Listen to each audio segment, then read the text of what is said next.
Okay, so this will be our last prep video for the semester. This is for section 6.2, business applications. And this section is all about applying what we know about integration, area under the curve and area between curves, to find out answers to interesting problems. So let's start with a little bit of review. So let's just remember that we know that the area under a curve between 2 points is just simply the integral from a to b of whatever that function is, dx. And remember, it's signed. So if f of x is above the x-axis, it's positive. If it's below the x-axis, it's negative. So this is, the integral is signed. And then we also know the area between two curves.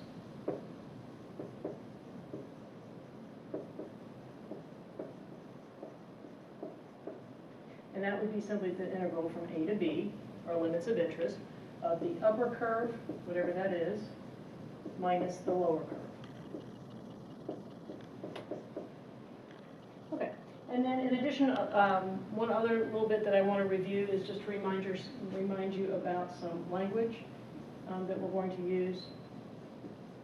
Make sure I get all the pieces. So we have more than, and we have less than. Those we know, those are pretty easy. We have no more than, which is the opposite of more than. So what is the opposite of that? Less than or equal. We have to remember that part. So not less than is the same error, greater than or equal to. And then we also have at most. That means up until that point and including that point. So this is also at most is less than or equal to, and at least means that certain, that whatever that point is, and potentially more. So at least would be greater than or equal to. So we'll use this when we talk about probability a little bit. Okay, so I'm going to cover two different applications in this prep video. The first one is total income.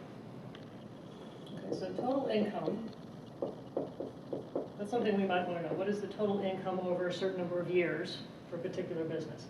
There's a quantity called rate of flow. I guess that's a business term, but really it's a rate of flow of a continuous income stream.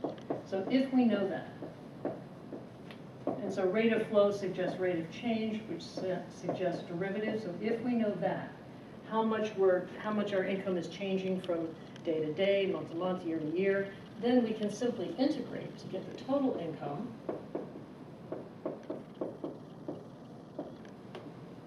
We simply integrate over the years of interest. The first 5 years would be 0 to 5, something like that. We integrate.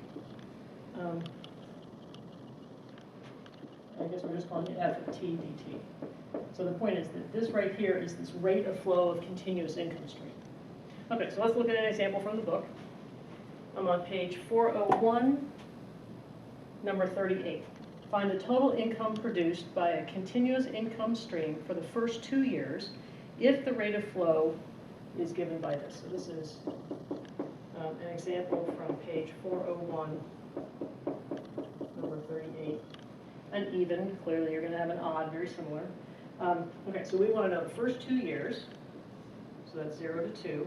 And we have the rate of flow is given by 600 e to the 0.06 t dt. So the total income, so it's just an integral to do. So again, the idea is that your total income for the first 2 years would be from 0 to 2. If you were interested in the total income for years from years 2 through 7, and this is where you have to be a little bit careful. At the beginning of year 3, so 0 is where you start, and so each number ends at the end of the year. So if you want to total up years 3 through 6, it would be 3 through 6. Okay. So let's just do this integral.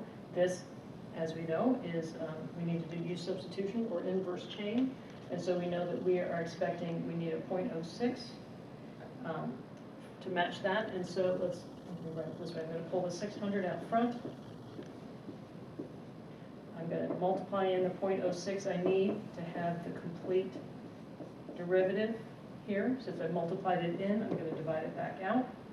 So 600 divided by 0.06, the 6's will cancel. 100 divided by 100, so that should be 10,000 times e to the 0.06 t from 0 to 2. And then working that out, we would get an answer of, oh, not listed. Huh. I'm going to leave that for you to finish. It's just a matter of plugging in just like we normally do. Okay, so the important point here is that if we know the rate of flow, f of t, we just integrate that to get the total income over a certain number of years.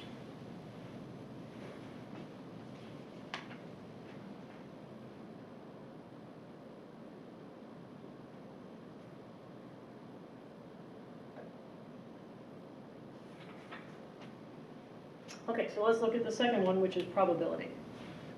Now, if any of you have had a statistics class, or you may have seen a little bit of probability even in high school. So the reason this comes into business applications is because we often will talk about shelf life. We know that we might say the shelf life of any particular product is a certain number of years. We expect batteries to last a certain number of months or hours, charging hours. And we know that some batteries are going to last a little longer and some batteries are going to last a little shorter. And so we can kind of get a distribution, a picture of, most of them last this long and a few high and a few low. And so that's the reason why we're interested in it from a business point of view. So let me define a few things for probability, for those of you who haven't seen it before. Okay, so one of the things we know about probability, let's see, maybe I can put it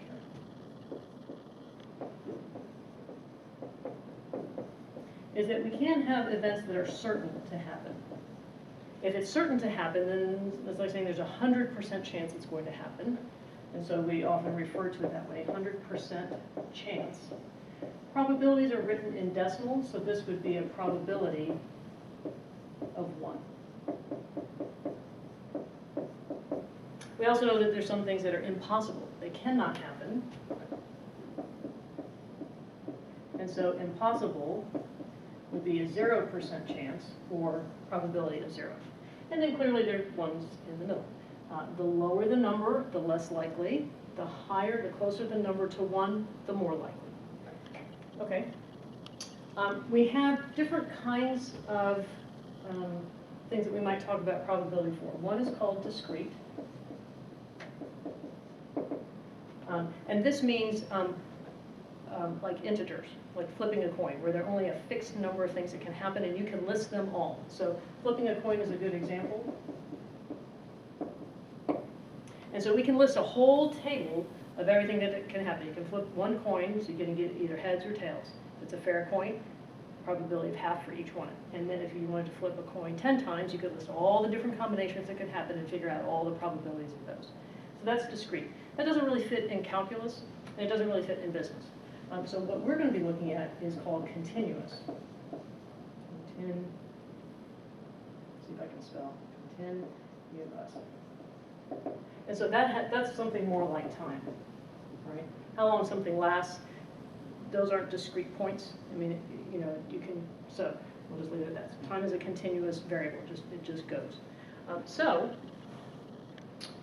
in this case, when we have discrete probabilities, we have a whole table, and we want to know what's the probability we get more than 5 heads when we flip a coin 10 times. We can just simply go and add up all the probabilities in the table for everything that's more than 5 heads, and then we have our answer. So adding up makes us think of, so this one is a matter of adding probabilities, but when we start talking about continuous, can't really add that, but what in terms of calculus do we think of as adding up? And that would be integration.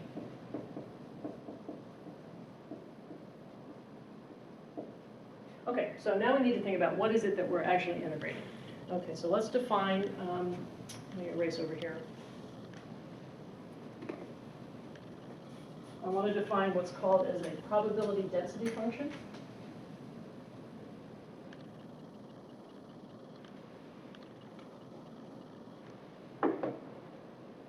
So But just like we had a table of probabilities here, what we're going to have here is a function called the probability density function.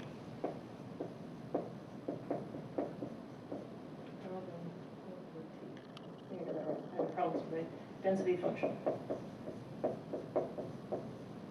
Okay, and so it's going to look, so let's say it looks something like this. That's pretty common, right? Bell curves govern so much of our lives, so much of natural events. And so this is saying that if this were time going this way, say this is battery life, most batteries last about this long. A few last a little bit longer, and a few last a little bit shorter. So what do we know? If this is probabilities, we know, let's go back to here, probabilities are from 0 to 1. So we know that this function, let's call it f of x, we know that f of x has to be greater than or equal to 0. We cannot have a negative probability. And what else do we know? When we have accounted for everything that can happen, we've accounted for 100% of everything, which means the total probability for everything that can happen has to be 1. So again, totaling is adding for discrete, but integrating for continuous. So if we integrate this whole thing, add up all the probabilities, that integral must equal 1. So that's not a really big thing. We're not going to worry about that so much. It's just to help you understand what this is. So this is really, the area under the curve represents the probability.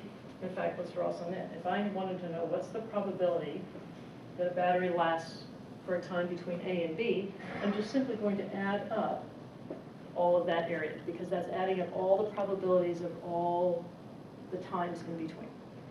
Okay, so let's do an example. In fact, let me write that out a little bit more formally. If I want to know what is the probability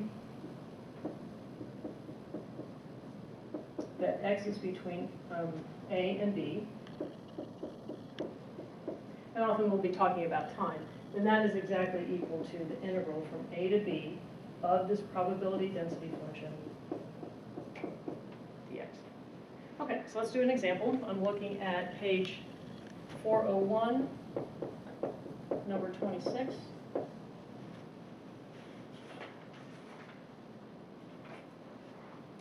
Okay, the shelf life in years of a laser pointer battery is a continuous random variable with a probability density function given this way. So let's write that out. Here's, we're talking about shelf life for a battery. We have this. And it is piecewise, but we'll see that that's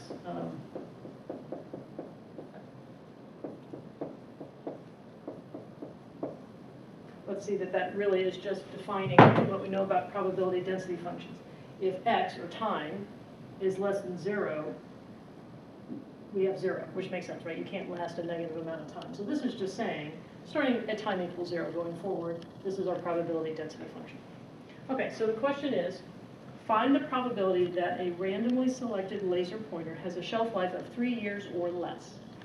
3 years or less. So I want to know what's the probability that x is between, I know it only goes down to 0, and sometimes we write it this way.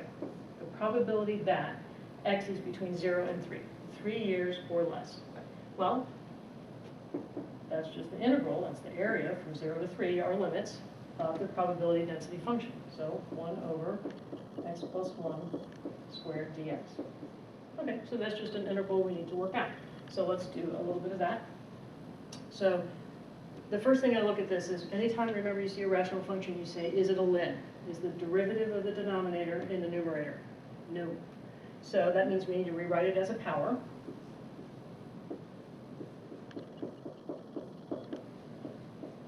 And now we say, is it a basic? Well, no, it's not that either, because it's not just x. So now we need to look at reverse chain rule or use substitution. Here's our inside. The derivative of the inside is just 1. So yeah, we have that. So that means that I've taken care of the inside. All I need to do is deal with the outside. So I will have, for negative 2, I raise it by 1 and divide by that. And then I integrate from, integrate from 0 to 3. So this would be x plus 1. So cleaning it up, because that's a little bit hard, I find this way to be difficult to plug in. We can rewrite this. 1 over negative 1 is just a negative. This I'm going to write as 1 over x plus 1. And now we integrate from 0 to 3, much easier. Okay, I plug in 3, and I get minus 1/4, minus, plug in 0, I get negative 1 over 1. So negative 1/4 plus 1, 3/4. So my probability, there's a 75% chance, 3/4, 75% chance that the battery will last 3 years or less. What's the probability? Part B would be, it says what's the probability the shelf life is between 3 and 9 years. So you just change the limits and do it again. So, I mean, actually we could even just come down here and just simply change this to 3 to 9 because we've already done the integration work. Okay? And then we'll just leave that there. Okay, so for the two examples that we've done today, total income is just an integration of the rate of flow of income stream. That would be total income, and you just put in the years of interest. Probability, what's the probability that something lasts a certain amount of time? Put in the years of interest, and put in the probability density function, and then just integrate.